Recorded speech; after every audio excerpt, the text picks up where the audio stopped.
ಈಗ ಈ ವರ್ಷಕ್ಕೆ 2,000 ಬಸ್ಸು.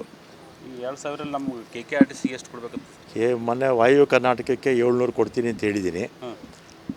ಇಲ್ಲೂ ಕೂಡ ಸ್ವಲ್ಪ ಹೆಚ್ಚು ಕಮ್ಮಿ ಅಷ್ಟೇ ಕೊಡಬೇಕಾಗುತ್ತೆ. ಉಳಿದಿರ್ತಕ್ಕಂಥದ್ದು KSRTC ಕೊಡ್ತೀನಿ. ನಮಗೆ ಈಶಾನ್ಯ ಸಾರಿಗೆ ಸಂಸ್ಥೆ ನಮ್ಮ KKRTC ಅಲ್ಲಿ ವಾಯು 2,000 ಸರ್, ನಮ್ಮ ಕಲಬುರಗಿ ಎಷ್ಟು ಸರ್? ಅಷ್ಟೇ ಕೊಡ್ತೀವಿ. 700 ಸರ್. 700 4 ಕೋಟಿ ಬಾಕಿ ಇದೆ ಸರ್ಕಾರದ್ದು. ಇದೇ ಬಾಕಿ ಇದೆ. ಈಗ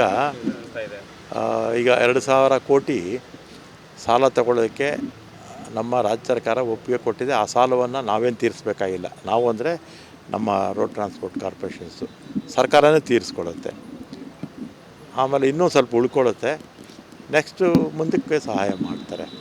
ಯಾಕಂದರೆ ಹಿಂದೆ ನಿಮಗೆಲ್ಲ ಗೊತ್ತಿದೆಯಲ್ಲ, 4,000 ಕೋಟಿ ಜೊತೆಗೆ 30 ತಿಂಗಳ ಬಾಕಿ ಲೆಕ್ಕ ಹಾಕಿದ್ರೆ 5,900 ಕೋಟಿ ಬಾಕಿ ಇಟ್ಟು ಹೋಗ್ಬಿಟ್ಟಿದ್ರು. ಆದರೂ ಕೂಡ ಮುಖ್ಯಮಂತ್ರಿಗಳು ಮುಂದೆ ಉಳಿದಿರ್ತಕ್ಕಂಥದ್ದನ್ನು ಮುಂದಿನ ದಿನಗಳಲ್ಲಿ ಕೊಡ್ತಾರೆ. ಸರ್, ಈ ಗಣಗಾಪುರದಲ್ಲಿ ಇವು ಮುಜರಾ ಇಲಾಖೆ ಹೆಸರು ಅಲ್ರಿ ಸರ್? ನಿರ್ದಿಷ್ಟವಾದಿ ಪ್ರತಿಭಟನೆ ಮಾಡ್ತಿದ್ದಾರೆ. ಹೋರಾಟ ಶುರುವಾಗಿದೆ. ಈಗ ಗಾಣಿಗಾಪುರ ಅಭಿವೃದ್ಧಿ ಆಗಬೇಕು ಅಂಥೇಳಿ ಶಾಸಕರ ಒತ್ತಾಯ ಇದೆ. ನಾನು ಕೂಡ ಮೊನ್ನೆ ವಿಧಾನಸಭೆಯಲ್ಲಿ ಹೇಳಿದ್ದೆ, ಈ ವಿಧಾನಸಭೆ ಆದಮೇಲೆ ಒಂದ್ಸಲ ಗಾಣಿಗಾಪುರಕ್ಕೆ ಹೋಗಿ ಬರ್ತೀನಿ ಅಂತ ಹೇಳಿದ್ದೆ. ಈ ತಿಂಗಳಲ್ಲೇ ಬರ್ತೀನಿ. ಈ ತಿಂಗಳಲ್ಲ, ಮುಂದಿನ ತಿಂಗಳು ಬರ್ತೀನಿ.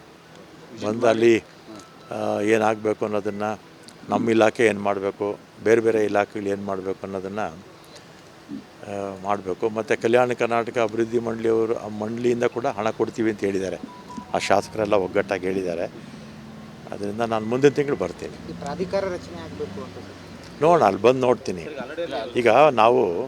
ಈಗ ಪ್ರಾಧಿಕಾರ ನಾನು ಬಂದ ಮೇಲೇ ಚಾಮುಂಡಿ ಬೆಟ್ಟಕ್ಕೆ ಮಾಡಿದ್ವಿ. ಸುಮಾರು 50 ಲಕ್ಷ ಜನ ಹೋಗ್ತಾರೆ ಪ್ರತಿ ವರ್ಷ. ಅದೇ ಹುಲಿಗಮ್ಮ ಸುಮಾರು 80 ಲಕ್ಷ ಜನ ಹೋಗ್ತಾರೆ. ನನ್ನ ಪ್ರಜಾವಾಣಿಯಲ್ಲಿ ಒಂದು ವರದಿ ಓದಿದೆ. ಅಲ್ಲಿ ಏನೇನೂ ಅನುಕೂಲಗಳಿಲ್ಲ ಅಂತ 1.5 ವರ್ಷಕ್ಕೆ ಮುಂಚೆ ಪ್ರಾಧಿಕಾರ ಮಾಡಿದ್ದೀವಿ. ಮತ್ತು ರೇಣುಕಾ ಯಲ್ಲಮ್ಮ ಪ್ರಾಧಿಕಾರ ಮಾಡಿದ್ದೀವಿ. ಮತ್ತು ಘಾಟಿ ಸುಬ್ರಹ್ಮಣ್ಯ ಮಾಡಿದ್ದೀವಿ. ಇದೆಲ್ಲ ಕೂಡ ಹೆಚ್ಚು ಜನ ಹೋಗುವಂಥದ್ದು. ಮತ್ತು ಈಗ ಗಾಣಿಗಾಪುರ ಮತ್ತು ಕುಕ್ಕೆ ಸುಬ್ರಹ್ಮಣ್ಯ ಕೂಡ ಮಾಡಿ ಅಂತ ಜನ ಒತ್ತಡ ಇದೆ. ಏನಂದರೆ ನಾವೀಗ ಪ್ರಾಧಿಕಾರ ಮಾಡಿದ ತಕ್ಷಣವೇ ಏನು ಅಭಿವೃದ್ಧಿ ಆಗೋಲ್ಲ. ಕನಿಷ್ಠ ಒಂದು 2-3 ವರ್ಷ ಬೇಕಾಗುತ್ತೆ. ಒಂದು ಮಾಸ್ಟರ್ ಪ್ಲ್ಯಾನ್ ಮಾಡಿಕೊಂಡು ಒಂದು 2-3 ವರ್ಷದಲ್ಲಿ ಇದೆಲ್ಲ ಕೂಡ ಮಾಡೋ ಕೆಲಸ ಮಾಡ್ತೀವಿ. ಮತ್ತು ಅಂಜನಾದ್ರಿ ಕೂಡ ಅಷ್ಟೇ. ಅಂಜನಾದ್ರಿಗೂ ಕೂಡ ಹೆಚ್ಚು ಒತ್ತು ಕೊಡ್ತೀವಿ. ಅದೇ ಗೊತ್ತು, ಬರ್ತಾರೆ. ನಾನು ಬರ್ತೀನಿ. ಅದು ಏನಾಗುತ್ತೆ, ಸರ್ಕಾರಗಳು ಒಂದೊಂದೇ ಮಾಡ್ಕೊಂಡು ಹೋಗ್ಬಿಟ್ಟಿದ್ರೆ ಸರೋಗಿರೋದು.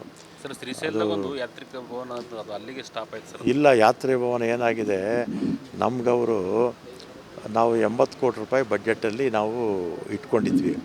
ಅವರು 10 ವರ್ಷಕ್ಕೆ ಕೊಡ್ತಾರಂತೆ. ಬರೀ 10 ವರ್ಷಕ್ಕೆ 80 ಕೋಟಿ ರೂಪಾಯಿ ನಾವು ಇನ್ವೆಸ್ಟ್ಮೆಂಟ್ ಮಾಡೋಕ್ಕಾಗತ್ತಾ? ಅದಕ್ಕೆ ನಾನೇ ಹೋಗಿದ್ದೆ. ಅವ್ರು ಯಾವುದೋ ಆಲ್ಟರ್ನೇಟ್ ಜಾಗ ತೋರಿಸ್ತಾರೆ, ಅದು ಭಾಳ ದೂರ. ನಾನು ಅದು ಬೇಡ, ನಮಗೆ ಇದೇ ಜಾಗ ಬೇಕು ಅಂತ ಹೇಳಿದ್ದೀನಿ. ಮತ್ತು ನಾನು ನಮ್ಮ ಉಪಮುಖ್ಯಮಂತ್ರಿಗಳಿಬ್ಬರು ಕೂಡ ಅಲ್ಲಿ ಆಂಧ್ರ ಉಪಮುಖ್ಯಮಂತ್ರಿಗಳಿದ್ದಾರಲ್ಲ, ಅವರೇ ಇನ್ಚಾರ್ಜು ಇಲ್ಲಿ ಈ ಇಲಾಖೆಗೆ. ಅವ್ರ ಜೊತೆ ಹೋಗಿ ಮಾತುಕತೆ ಮಾಡಿ ಆ ಜಾಗ ತಗೊಂಡ್ಮೇಲೆ ಅದನ್ನು ಕೂಡ ಮಾಡಬೇಕಾಗುತ್ತೆ. ಈಗ ಈ ವರ್ಷಕ್ಕೆ 2,000 ಬಸ್ಸು. ಈ 2,000 ನಮ್ಮ KKRTC ಎಷ್ಟು ಕೊಡಬೇಕು? ಮೊನ್ನೆ ವಾಯು ಕರ್ನಾಟಕಕ್ಕೆ 700 ಕೊಡ್ತೀನಿ ಅಂತ ಹೇಳಿದ್ದೀನಿ. ಇಲ್ಲೂ ಕೂಡ ಸ್ವಲ್ಪ ಹೆಚ್ಚು ಕಮ್ಮಿ ಅಷ್ಟೇ ಕೊಡಬೇಕಾಗುತ್ತೆ. ಉಳಿದಿರ್ತಕ್ಕಂಥದ್ದು KSRTC ಕೊಡ್ತೀನಿ. ನಮಗೆ ಈಶಾನ್ಯ ಸಾರಿಗೆ ಸಂಸ್ಥೆ ನಮ್ಮ KKRTC ಅಲ್ಲಿ ವಾಯು 2,000 ಸರ್, ನಮ್ಮ ಕಲಬುರಗಿ ಎಷ್ಟು ಸರ್? ಅಷ್ಟೇ ಕೊಡ್ತೀವಿ. 700 ಸರ್. 4 ಕೋಟಿ ಬಾಕಿ ಇದೆ ಸರ್ಕಾರದ್ದು. ಇದೇ ಬಾಕಿ ಇದೆ. ಈಗ 2,000 ಕೋಟಿ ಸಾಲ ತಗೊಳ್ಳೋದಕ್ಕೆ ನಮ್ಮ ರಾಜ್ಯ ಸರ್ಕಾರ ಒಪ್ಪಿಗೆ ಕೊಟ್ಟಿದೆ. ಆ ಸಾಲವನ್ನು ನಾವೇನು ತೀರಿಸ್ಬೇಕಾಗಿಲ್ಲ. ನಾವು ಅಂದರೆ ನಮ್ಮ ರೋಡ್ ಟ್ರಾನ್ಸ್ಪೋರ್ಟ್ ಕಾರ್ಪೊರೇಷನ್ಸು ಸರ್ಕಾರನೇ ತೀರಿಸ್ಕೊಡುತ್ತೆ. ಆಮೇಲೆ ಇನ್ನೂ ಸ್ವಲ್ಪ ಉಳ್ಕೊಳ್ಳುತ್ತೆ. ನೆಕ್ಸ್ಟು ಮುಂದಕ್ಕೆ ಸಹಾಯ ಮಾಡ್ತಾರೆ. ಯಾಕಂದರೆ ಹಿಂದೆ ನಿಮಗೆಲ್ಲ ಗೊತ್ತಿದೆಯಲ್ಲ, 4,000 ಕೋಟಿ ಜೊತೆಗೆ 30 ತಿಂಗಳ ಬಾಕಿ ಲೆಕ್ಕ ಹಾಕಿದ್ರೆ 5,900 ಕೋಟಿ ಬಾಕಿ ಇಟ್ಟು ಹೋಗ್ಬಿಟ್ಟಿದ್ರು. ಆದರೂ ಕೂಡ ಮುಖ್ಯಮಂತ್ರಿಗಳು ಮುಂದೆ ಇನ್ನು ಉಳಿದಿರ್ತಕ್ಕಂಥದ್ದನ್ನು ಮುಂದಿನ ದಿನಗಳಲ್ಲಿ ಕೊಡ್ತಾರೆ. ಸರ್ ಈ ಗಣಗಾಪುರದಲ್ಲಿ ನೀವು ಮುಜರಾಯಿ ಇಲಾಖೆ ಹೆಸರು ಅಲ್ರಿ ಸರ್ ನಿರ್ದಿಷ್ಟವಾದಿ ಪ್ರತಿಭಟನೆ ಮಾಡ್ತಿದ್ದಾರೆ. ಕಾಲಿಡಕ್ಕಾಗಲ್ಲ ಸರ್ ಹೋರಾಟ ಶುರುವಾಗಿದೆ. ಈಗ ಗಾಣಿಗಾಪುರ ಅಭಿವೃದ್ಧಿ ಆಗಬೇಕು ಅಂಥೇಳಿ ಶಾಸಕರ ಒತ್ತಾಯ ಇದೆ. ನಾನು ಕೂಡ ಮೊನ್ನೆ ವಿಧಾನಸಭೆಯಲ್ಲಿ ಹೇಳಿದ್ದೆ, ಈ ವಿಧಾನಸಭೆ ಆದಮೇಲೆ ಒಂದ್ಸಲ ಗಾಣಿಗಾಪುರಕ್ಕೆ ಹೋಗಿ ಬರ್ತೀನಿ ಅಂತ ಹೇಳಿದ್ದೆ. ಈ ತಿಂಗಳಲ್ಲೇ ಬರ್ತೀನಿ, ಈ ತಿಂಗಳಲ್ಲ ಮುಂದಿನ ತಿಂಗಳು ಬರ್ತೀನಿ. ಬಂದು ಅಲ್ಲಿ ಏನಾಗಬೇಕು ಅನ್ನೋದನ್ನು, ನಮ್ಮ ಇಲಾಖೆ ಏನು ಮಾಡಬೇಕು, ಬೇರೆ ಬೇರೆ ಇಲಾಖೆಗಳು ಏನು ಮಾಡಬೇಕು ಅನ್ನೋದನ್ನು ಮಾಡಬೇಕು. ಮತ್ತು ಕಲ್ಯಾಣ ಕರ್ನಾಟಕ ಅಭಿವೃದ್ಧಿ ಮಂಡಳಿಯವರು ಆ ಮಂಡಳಿಯಿಂದ ಕೂಡ ಹಣ ಕೊಡ್ತೀವಿ ಅಂತ ಹೇಳಿದ್ದಾರೆ. ಆ ಶಾಸಕರೆಲ್ಲ ಒಗ್ಗಟ್ಟಾಗಿ ಹೇಳಿದ್ದಾರೆ. ಅದರಿಂದ ನಾನು ಮುಂದಿನ ತಿಂಗಳು ಬರ್ತೀನಿ. ಈ ಪ್ರಾಧಿಕಾರ ರಚನೆ ಆಗಬೇಕು ಅಂತ ಸರ್. ನೋಡೋಣ, ಅಲ್ಲಿ ಬಂದು ನೋಡ್ತೀನಿ. ಈಗ ನಾವು ಪ್ರಾಧಿಕಾರ ನಾನು ಬಂದ ಮೇಲೇ ಚಾಮುಂಡಿ ಬೆಟ್ಟಕ್ಕೆ ಮಾಡಿದ್ವಿ. ಸುಮಾರು 50 ಲಕ್ಷ ಜನ ಹೋಗ್ತಾರೆ ಪ್ರತಿ ವರ್ಷ. ಅದೇ ಹುಲಿಗಮ್ಮ ಸುಮಾರು 80 ಲಕ್ಷ ಜನ ಹೋಗ್ತಾರೆ. ನನ್ನ ಪ್ರಜಾವಾಣಿಯಲ್ಲಿ ಒಂದು ವರದಿ ಓದಿದೆ, ಅಲ್ಲಿ ಏನೇನೂ ಅನುಕೂಲಗಳಿಲ್ಲ ಅಂತ. 1.5 ವರ್ಷಕ್ಕೆ ಮುಂಚೆ ಪ್ರಾಧಿಕಾರ ಮಾಡಿದ್ದೀವಿ. ಮತ್ತು ರೇಣುಕಾ ಯಲ್ಲಮ್ಮ ಪ್ರಾಧಿಕಾರ ಮಾಡಿದ್ದೀವಿ. ಮತ್ತು ಘಾಟಿ ಸುಬ್ರಹ್ಮಣ್ಯ ಮಾಡಿದ್ದೀವಿ. ಇದೆಲ್ಲ ಕೂಡ ಹೆಚ್ಚು ಜನ ಹೋಗುವಂಥದ್ದು. ಮತ್ತು ಈಗ ಗಾಣಿಗಾಪುರ ಮತ್ತು ಕುಕ್ಕೆ ಸುಬ್ರಹ್ಮಣ್ಯ ಕೂಡ ಮಾಡಿ ಅಂತ ಜನ ಒತ್ತಡ ಇದೆ. ಏನಂದರೆ ನಾವೀಗ ಪ್ರಾಧಿಕಾರ ಮಾಡಿದ ತಕ್ಷಣವೇ ಏನು ಅಭಿವೃದ್ಧಿ ಆಗೋಲ್ಲ. ಕನಿಷ್ಠ ಒಂದು 2-3 ವರ್ಷ ಬೇಕಾಗುತ್ತೆ. ಒಂದು ಮಾಸ್ಟರ್ ಪ್ಲ್ಯಾನ್ ಮಾಡಿಕೊಂಡು ಒಂದು 2-3 ವರ್ಷದಲ್ಲಿ ಇದೆಲ್ಲ ಕೂಡ ಮಾಡೋ ಕೆಲಸ ಮಾಡ್ತೀವಿ. ಮತ್ತು ಅಂಜನಾದ್ರಿ ಕೂಡ ಅಷ್ಟೇ, ಅಂಜನಾದ್ರಿಗೂ ಕೂಡ ಹೆಚ್ಚು ಒತ್ತು ಕೊಡ್ತೀವಿ. ಅದೇ ಗೊತ್ತು, ಬರ್ತಾರೆ. ನಾನು ಬರ್ತೀನಿ.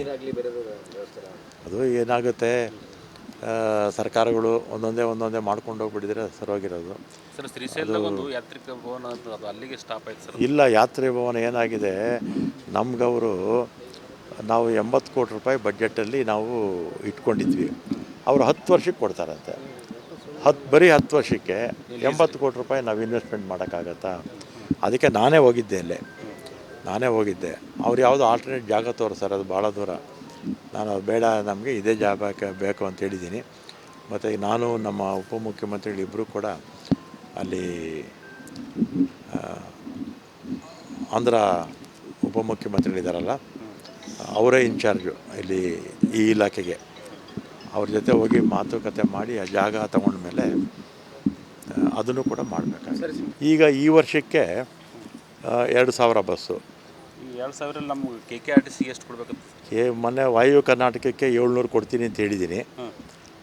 ಇಲ್ಲೂ ಕೂಡ ಸ್ವಲ್ಪ ಹೆಚ್ಚು ಕಮ್ಮಿ ಅಷ್ಟೇ ಕೊಡಬೇಕಾಗುತ್ತೆ. ಉಳಿದಿರ್ತಕ್ಕಂಥದ್ದು KSRTC ಕೊಡ್ತೀನಿ. ನಮಗೆ 2,000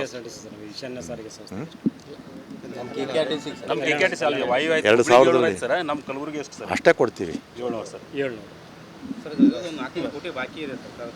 ಇದೇ ಬಾಕಿ ಇದೆ. ಈಗ 2,000 ಕೋಟಿ ಸಾಲ ತಗೊಳ್ಳೋದಕ್ಕೆ ನಮ್ಮ ರಾಜ್ಯ ಸರ್ಕಾರ ಒಪ್ಪಿಗೆ ಕೊಟ್ಟಿದೆ. ಆ ಸಾಲವನ್ನು ನಾವೇನು ತೀರಿಸ್ಬೇಕಾಗಿಲ್ಲ. ನಾವು ಅಂದರೆ ನಮ್ಮ ರೋಡ್ ಟ್ರಾನ್ಸ್ಪೋರ್ಟ್ ಕಾರ್ಪೊರೇಷನ್ಸು, ಸರ್ಕಾರನೇ ತೀರಿಸ್ಕೊಡುತ್ತೆ. ಆಮೇಲೆ ಇನ್ನೂ ಸ್ವಲ್ಪ ಉಳ್ಕೊಳ್ಳುತ್ತೆ. ನೆಕ್ಸ್ಟು ಮುಂದಕ್ಕೆ ಸಹಾಯ ಮಾಡ್ತಾರೆ. ಯಾಕಂದರೆ ಹಿಂದೆ ನಿಮಗೆಲ್ಲ ಗೊತ್ತಿದೆಯಲ್ಲ, 4,000 ಕೋಟಿ ಜೊತೆಗೆ 30 ತಿಂಗಳ ಬಾಕಿ ಲೆಕ್ಕ ಹಾಕಿದ್ರೆ 5,900 ಕೋಟಿ ಬಾಕಿ ಇಟ್ಟು ಹೋಗ್ಬಿಟ್ಟಿದ್ರು. ಆದರೂ ಕೂಡ ಮುಖ್ಯಮಂತ್ರಿಗಳು ಮುಂದೆ ಇನ್ನು ಉಳಿದಿರ್ತಕ್ಕಂಥದ್ದನ್ನು ಮುಂದಿನ ದಿನಗಳಲ್ಲಿ ಕೊಡ್ತಾರೆ. ಸರ್ ಈ ಗಣಗಾಪುರದಲ್ಲಿ ನೀವು ಮುಜರಾಯಿ ಇಲಾಖೆ ಹೆಸರು ಅಲ್ರಿ ಸರ್ ನಿರ್ದಿಷ್ಟವಾದಿ ಪ್ರತಿಭಟನೆ ಮಾಡ್ತಿದ್ದಾರೆ. ಕಾಲಿಡಕ್ಕಾಗಲ್ಲ ಸರ್ ಹೋರಾಟ ಶುರುವಾಗಿದೆ. ಈಗ ಗಾಣಿಗಾಪುರ ಅಭಿವೃದ್ಧಿ ಆಗಬೇಕು ಅಂಥೇಳಿ ಶಾಸಕರ ಒತ್ತಾಯ ಇದೆ. ನಾನು ಕೂಡ ಮೊನ್ನೆ ವಿಧಾನಸಭೆಯಲ್ಲಿ ಹೇಳಿದ್ದೆ, ಈ ವಿಧಾನಸಭೆ ಆದಮೇಲೆ ಒಂದ್ಸಲ ಗಾಣಿಗಾಪುರಕ್ಕೆ ಹೋಗಿ ಬರ್ತೀನಿ ಅಂತ ಹೇಳಿದ್ದೆ. ಈ ತಿಂಗಳಲ್ಲೇ ಬರ್ತೀನಿ, ಈ ತಿಂಗಳಲ್ಲ ಮುಂದಿನ ತಿಂಗಳು ಬರ್ತೀನಿ. ಬಂದು ಅಲ್ಲಿ ಏನಾಗಬೇಕು ಅನ್ನೋದನ್ನು, ನಮ್ಮ ಇಲಾಖೆ ಏನು ಮಾಡಬೇಕು, ಬೇರೆ ಬೇರೆ ಇಲಾಖೆಗಳು ಏನು ಮಾಡಬೇಕು ಅನ್ನೋದನ್ನು ಮಾಡಬೇಕು. ಮತ್ತು ಕಲ್ಯಾಣ ಕರ್ನಾಟಕ ಅಭಿವೃದ್ಧಿ ಮಂಡಳಿಯವರು ಆ ಮಂಡಳಿಯಿಂದ ಕೂಡ ಹಣ ಕೊಡ್ತೀವಿ ಅಂತ ಹೇಳಿದ್ದಾರೆ. ಆ ಶಾಸಕರೆಲ್ಲ ಒಗ್ಗಟ್ಟಾಗಿ ಹೇಳಿದ್ದಾರೆ. ಅದರಿಂದ ನಾನು ಮುಂದಿನ ತಿಂಗಳು ಬರ್ತೀನಿ. ಈ ಪ್ರಾಧಿಕಾರ ರಚನೆ ಆಗಬೇಕು ಅಂತ ಸರ್. ನೋಡೋಣ, ಅಲ್ಲಿ ಬಂದು ನೋಡ್ತೀನಿ. ಈಗ ನಾವು ಪ್ರಾಧಿಕಾರ ನಾನು ಬಂದ ಮೇಲೇ ಚಾಮುಂಡಿ ಬೆಟ್ಟಕ್ಕೆ ಮಾಡಿದ್ವಿ. ಸುಮಾರು 50 ಲಕ್ಷ ಜನ ಹೋಗ್ತಾರೆ ಪ್ರತಿ ವರ್ಷ. ಅದೇ ಹುಲಿಗಮ್ಮ ಸುಮಾರು 80 ಲಕ್ಷ ಜನ ಹೋಗ್ತಾರೆ. ನನ್ನ ಪ್ರಜಾವಾಣಿಯಲ್ಲಿ ಒಂದು ವರದಿ ಓದಿದೆ, ಅಲ್ಲಿ ಏನೇನೂ ಅನುಕೂಲಗಳಿಲ್ಲ ಅಂತ. 1.5 ವರ್ಷಕ್ಕೆ ಮುಂಚೆ ಪ್ರಾಧಿಕಾರ ಮಾಡಿದ್ದೀವಿ. ಮತ್ತು ರೇಣುಕಾ ಯಲ್ಲಮ್ಮ ಪ್ರಾಧಿಕಾರ ಮಾಡಿದ್ದೀವಿ. ಮತ್ತು ಘಾಟಿ ಸುಬ್ರಹ್ಮಣ್ಯ ಮಾಡಿದ್ದೀವಿ. ಇದೆಲ್ಲ ಕೂಡ ಹೆಚ್ಚು ಜನ ಹೋಗುವಂಥದ್ದು. ಮತ್ತು ಈಗ ಗಾಣಗಾಪುರ ಮತ್ತು ಕುಕ್ಕೆ ಸುಬ್ರಹ್ಮಣ್ಯ ಕೂಡ ಮಾಡಿ ಅಂತ ಜನ ಒತ್ತಡ ಇದೆ. ಏನಂದರೆ ನಾವೀಗ ಪ್ರಾಧಿಕಾರ ಮಾಡಿದ ತಕ್ಷಣವೇ ಏನು ಅಭಿವೃದ್ಧಿ ಆಗಲ್ಲ. ಕನಿಷ್ಠ ಒಂದು 2-3 ವರ್ಷ ಬೇಕಾಗುತ್ತೆ. ಒಂದು ಮಾಸ್ಟರ್ ಪ್ಲ್ಯಾನ್ ಮಾಡಿಕೊಂಡು ಒಂದು 2-3 ವರ್ಷದಲ್ಲಿ ಇದೆಲ್ಲ ಕೂಡ ಮಾಡೋ ಕೆಲಸ ಮಾಡ್ತೀವಿ. ಮತ್ತು ಅಂಜನಾದ್ರಿ ಕೂಡ ಅಷ್ಟೇ. ಅಂಜನಾದ್ರಿಗೂ ಕೂಡ ಹೆಚ್ಚು ಒತ್ತು ಕೊಡ್ತೀವಿ. ಅದೇ ಗೊತ್ತು, ಬರ್ತಾರೆ. ನಾನು ಬರ್ತೀನಿ. ಅದು ಏನಾಗುತ್ತೆ, ಸರ್ಕಾರಗಳು ಒಂದೊಂದೇ ಮಾಡ್ಕೊಂಡು ಹೋಗ್ಬಿಟ್ಟಿದ್ರೆ ಸರೋಗಿರೋದು. ಸರ್ ಶ್ರೀಶೈಲ ಒಂದು ಯಾತ್ರಿಕ ಭವನ ಅದು ಅಲ್ಲಿಗೆ ಸ್ಟಾಪ್ ಆಯ್ತು ಸರ್. ಇಲ್ಲ, ಯಾತ್ರೆ ಭವನ ಏನಾಗಿದೆ, ನಮ್ಗವರು ನಾವು 80 ಕೋಟಿ ರೂಪಾಯಿ ಬಡ್ಜೆಟಲ್ಲಿ ನಾವು ಇಟ್ಕೊಂಡಿದ್ವಿ. ಅವರು 10 ವರ್ಷಕ್ಕೆ ಕೊಡ್ತಾರಂತೆ. ಬರೀ 10 ವರ್ಷಕ್ಕೆ 80 ಕೋಟಿ ರೂಪಾಯಿ ನಾವು ಇನ್ವೆಸ್ಟ್ಮೆಂಟ್ ಮಾಡೋಕ್ಕಾಗತ್ತಾ? ಅದಕ್ಕೆ ನಾನೇ ಹೋಗಿದ್ದೆ. ಅವ್ರು ಯಾವುದೋ ಆಲ್ಟರ್ನೇಟ್ ಜಾಗ ತೋರಿಸ್ತಾರೆ, ಅದು ಭಾಳ ದೂರ. ನಾನು ಅದು ಬೇಡ, ನಮಗೆ ಇದೇ ಜಾಗ ಬೇಕು ಅಂತ ಹೇಳಿದ್ದೀನಿ. ಮತ್ತು ನಾನು ನಮ್ಮ ಉಪಮುಖ್ಯಮಂತ್ರಿಗಳು ಇಬ್ಬರು ಕೂಡ ಅಲ್ಲಿ ಆಂಧ್ರ ಉಪಮುಖ್ಯಮಂತ್ರಿಗಳಿದ್ದಾರಲ್ಲ, ಅವರೇ ಇನ್ಚಾರ್ಜು ಇಲ್ಲಿ ಈ ಇಲಾಖೆಗೆ. ಅವ್ರ ಜೊತೆ ಹೋಗಿ ಮಾತುಕತೆ ಮಾಡಿ ಆ ಜಾಗ ತಗೊಂಡ್ಮೇಲೆ ಅದನ್ನು ಕೂಡ ಮಾಡಬೇಕಾಗುತ್ತೆ.